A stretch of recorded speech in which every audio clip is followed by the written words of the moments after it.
যদি তুমি ভালোবাসো ভালো করে ভেবে এসো, খেলে ধরা কোনোখানে রবে না।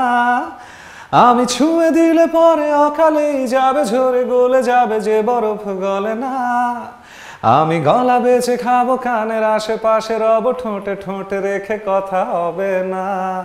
কারো একদিন হব, কারো এক রাত হব, এর বেশি কারো রুচি হবে না। আমার এই বাজে স্বভাব কোনোদিন যাবে না, আমার এই বাজে স্বভাব কোনোদিন যাবে না।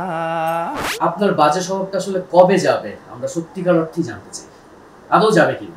বাজে স্বভাবের সংজ্ঞা না জেনে তো বাজে স্বভাব যাবে কি যাবে না এটা বলা যাচ্ছে না।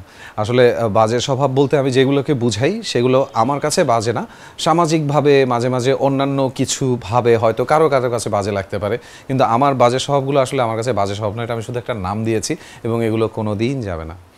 বেশ কয়েকদিন আগে কোনো একটা পোর্টালকে আপনি একটা ইন্টারভিউতে বলেছিলেন যে আমার গান বাজে স্বভাবকে সবাই চেনে, সবাই জানে, কিন্তু এই গানের যে শিল্পী মানে আপনি, আপনাকে অনেকে চেনে না, জানে না।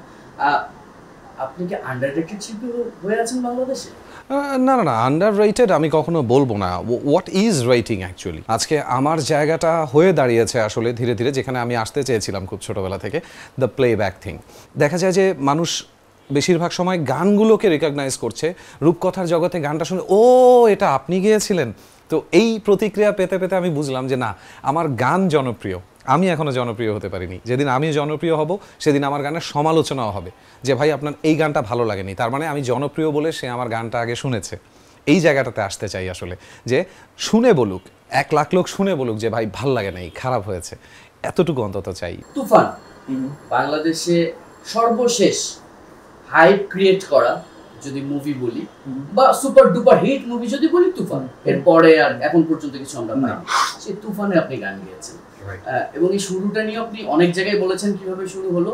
আমাদেরকে একটু ব্যাক এন্ডে আমি একটু গল্প শুনতে চাই, মানে রায়হান রাফির সাথে আসলে আপনার অ্যাটাচমেন্টটা কি? আমাদের যেই সম্পর্কটা সৃষ্টি হয় সেই সম্পর্কটা আসলে একজন শিল্পীর মানে গায়কের সৃষ্টি হয় হচ্ছে সুরকার এবং অবশ্যই গীতিকারের সাথে। তো এই ক্ষেত্রেও আরাফাত মহসিন নিধি এবং রবিউল ইসলাম জীবনের সাথেই আমার আসলে যত ইন্টারাকশন হওয়ার হয় তারাই আমাকে কনসেপ্টটা বোঝান, যেটা ওনাদেরকে রায়হান রাফি ভাই বুঝিয়ে দিয়েছে। ফরচুনেটলি এই গানটার 2টা ভার্সন হয়, আসবে আমার দিনের, একটা স্যাড ভার্সন আর আরেকটা হচ্ছে দ্য হ্যাপি ভার্সন, যেটা মুভির একদম শুরুতে যায়।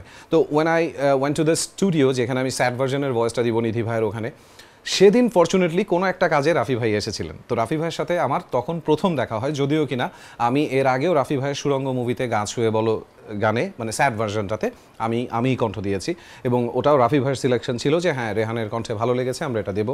আসবে আমার দিনও তাই, এবং উনি আমাকে বলেছিলেন যে স্যাড ভার্সনটা অনেক সুন্দর হয়েছে রেহান ভাই, আপনি মুভি দেখার সময় দেখবেন এটাকে কীভাবে ইউজ করি।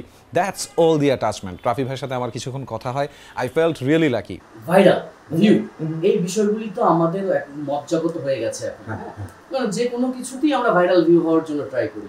বাজে স্বভাব গানটিও ভাইরাল সং ছিল, কিন্তু আপনি ভাইরাল সং হয়ে যাওয়ার পরও আরো 2টা 3টা 4টা 5টা 10টা ভাইরাল গানের কিছু কিন্তু আপনি দৌড়াননি। আমি যতটুকু জানি আপনাকে, আপনি কেন দৌড়াননি? কেন আপনি আরো ভাইরাল হতে চাননি? যখন আমি লিখেছি, যখন আমি আমার শ্রোতাদের শুনিয়েছি, তখনও কখনো চিন্তা করিনি গানটা এভাবে হিট করবে। প্রথম 7, 8, 10 দিন কোনো রেসপন্স ছিল না। আই ডিডন্ট ইভেন থিঙ্ক যে এই গানটা একসময় মানুষের কাছে পৌঁছাবে। যখন পৌঁছালো তখন দেখলাম যে আরে মানুষ তো ইদানিং ভাইরাল বলা শুরু করেছে, এটাকে জনপ্রিয় তো আর বলে না, ওই টার্মটা গেল কোথায়? আমি মনে হয় জেন জি থেকে সরে গেছি, এই জন্য আমি বুঝতে পারছি না। It's not popular, it's not জনপ্রিয়, ইটস ভাইরাল। ওয়াই? একটা নেগেটিভ ওয়ার্ড, ভাইরাস থেকে ভাইরাল, কেন এটা আসছে জানি না। তো ওই জায়গাটা থেকে আমি পরবর্তীতেও বা বাজে স্বভাবের আগে বা পরে কখনোই আসলে ভাইরাল করার জন্য গান করিনি। গান করতে চেয়েছি যেটা মানুষের কাছে যাবে, মানুষের সবার কাছে যাবে, সবাই আমার সাথে গাইবে, নাম করবে, জনপ্রিয় হবে। হ্যাঁ, ওটাকে যদি এখনকার টার্মে ভাইরাল হয়ে থাকে তাহলে তো আমি বলবো আমি কেন। প্রত্যেকটা শিল্পী প্রত্যেকটা গান করার আগে এই চিন্তাটাই করে যে আমার এই গানটা পুরো বাংলাদেশ শুনবে, সবাই আমি যখন স্টেজে গাইবো তালি দেবে, সবাই আমার সাথে গানটা মুখস্থ গাইবে।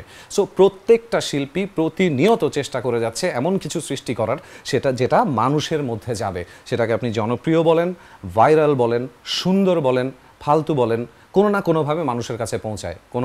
কোনোটা নেতিবাচকভাবে পৌঁছায়, কোনোটা ইতিবাচকভাবে পৌঁছায়। একটাকে আমরা জনপ্রিয় বলি, আরেকটাকে আমরা কুখ্যাত বলি। That's the difference.